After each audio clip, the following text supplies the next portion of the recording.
The Holy Gospel according to St. Luke, the 9th chapter. Glory to you, O Lord. Now about 8 days after these sayings, Jesus took with him Peter and John and James and went up on the mountain to pray.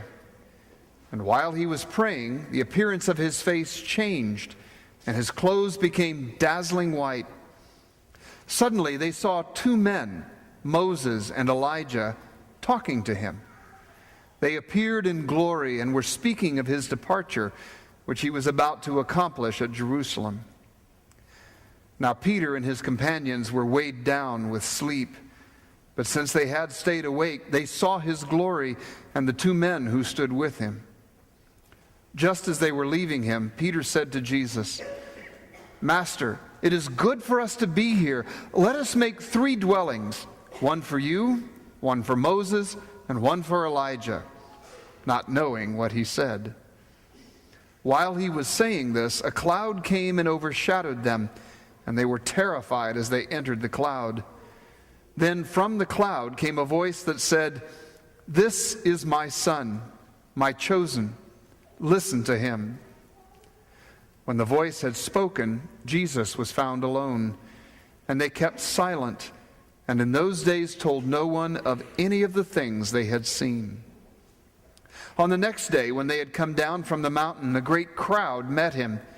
Just then a man from the crowd shouted, "Teacher, I beg you to look at my son. He is my only child."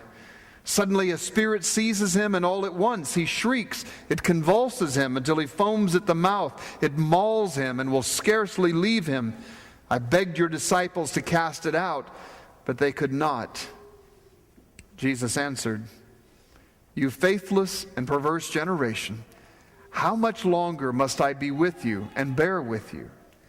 Bring your son here." While he was coming, the demon dashed him to the ground in convulsions. But Jesus rebuked the unclean spirit, healed the boy, and gave him back to his father.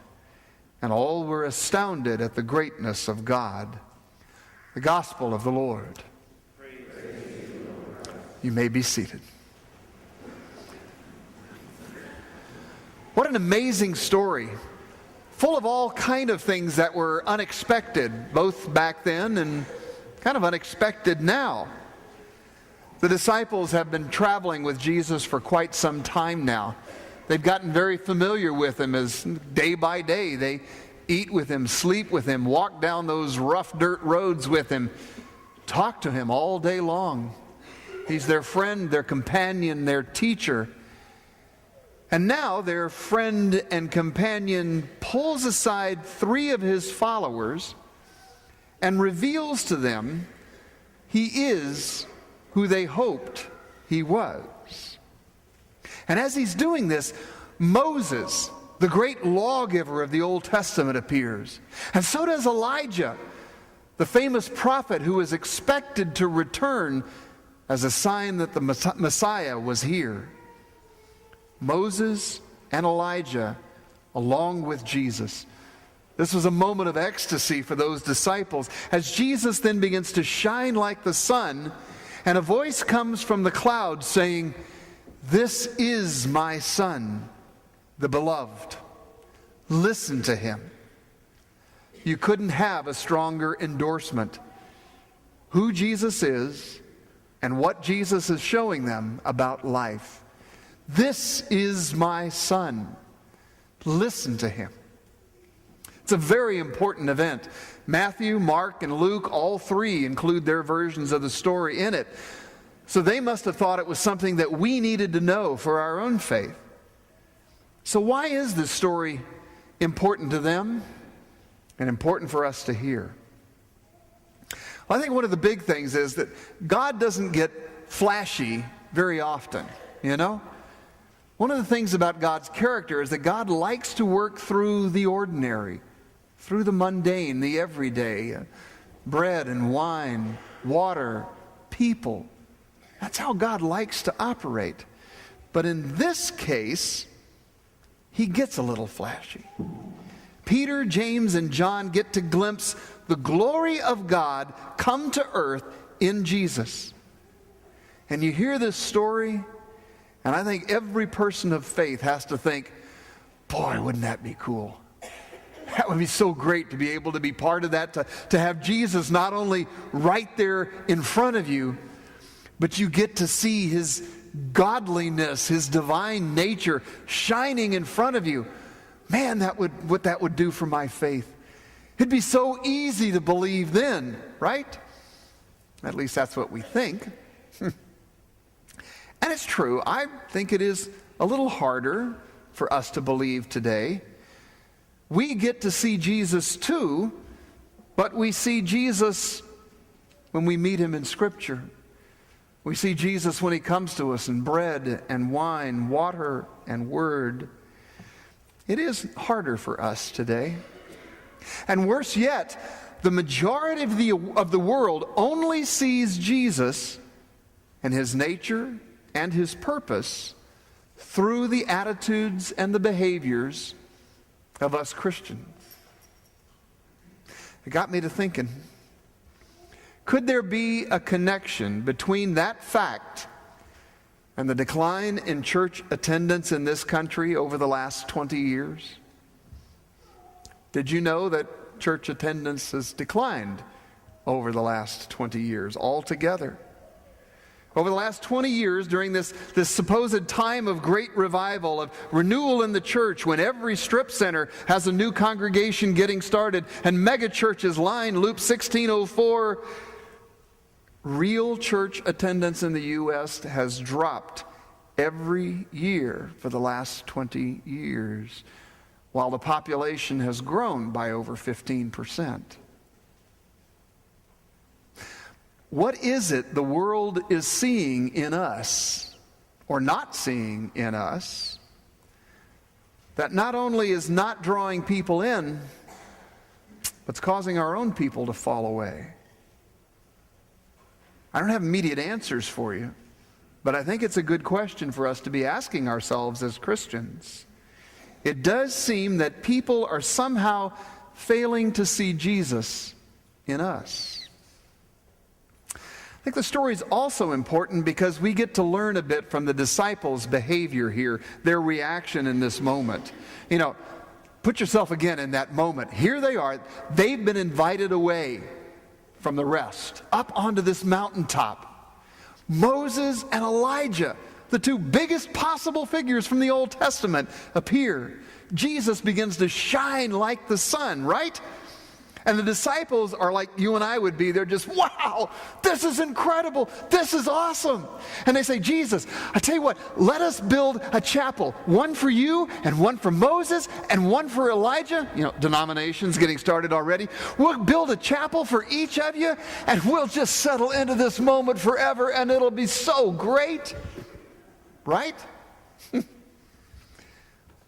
But Jesus won't let them. We Christians always face the temptation to settle in versus reaching out. But Jesus won't let the disciples do that. He promptly leads them back down the mountain. Faith, life with Jesus, is not about settling in. It's about reaching out. It's about change. It's a journey. And as soon as we begin to talk about hunkering down in one place, as soon as we begin to talk about settling in and keeping everything just like we like it in this glorious moment, it means we've given up on following Jesus. We've given up on the journey because we like it here. Faith cannot be about finding a perfect moment in time and idealizing it. You know, you've thought it, or at least heard it. Well, boy, if we could just get back to how things were back then everything would be all right, you know? If we could just, keep things as they are, if we could, you've thought it. And you can't even do that theologically, finding a position about something, a perspective, and saying, boy, this is it. This is truth with a capital T, and then hunkering down to defend it. No, Jesus himself is truth with a capital T. All of our understandings about him are small t's. that are ever changing as we change and the world change and the Lord is ever present with us. Life with Jesus is an ever-changing journey. There's also an odd part to this story that Matthew and Mark report, but Luke didn't include it. The disciples are in this moment of ecstasy with Jesus, seeing his divine nature. And as he's bringing them back down that mountain, he says to them, "Now, what you just saw, don't tell anybody about this. Don't tell a soul." And you know the disciples have to be frustrated, right? Because, I mean, that's what they're just waiting to go tell everybody. You won't believe what we saw, right? Don't tell a soul. I've heard some preachers trying to explain that as, well, Jesus is using a little reverse psychology on them. If you tell them, don't tell anyone, then they're for sure going to go out and tell everybody, right? But I don't buy that. I don't think that is what's going on. I think we've had this moment where God did get a little flashy, but that's not the way that Jesus wants to be known. Because if you push it a little, with what these disciples got to experience, why not do this for everyone? I mean, think of the story from a few weeks ago where you had the devil tempting Jesus, and at one point he takes Jesus up to the top of the pinnacle of the Jerusalem temple. I mean, the high point in the land.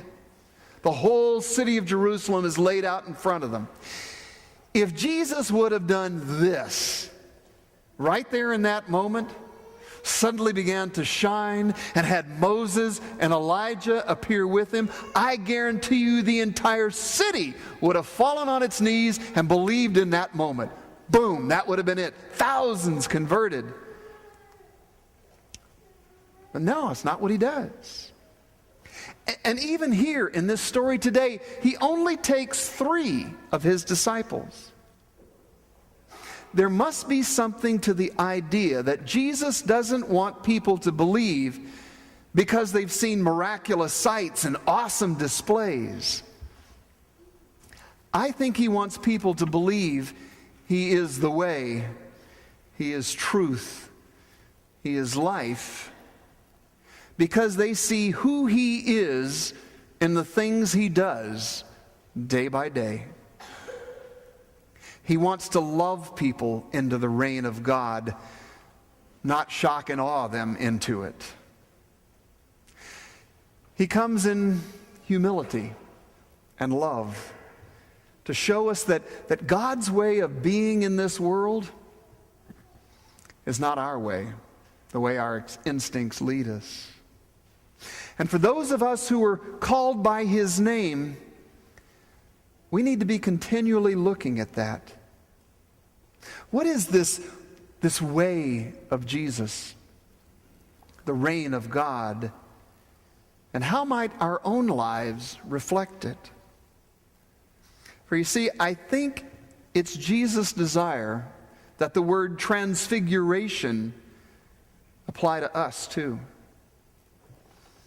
Day by day, he's calling us out of ourselves, calling us into a new life, to live as he lived, showing grace and mercy and forgiving others as we've been forgiven, calling us out of ourselves to serve him and his creation, to serve our neighbors, our friends, our enemies.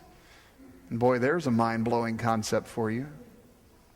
So that the world might get just a glimpse of the divine in you and me.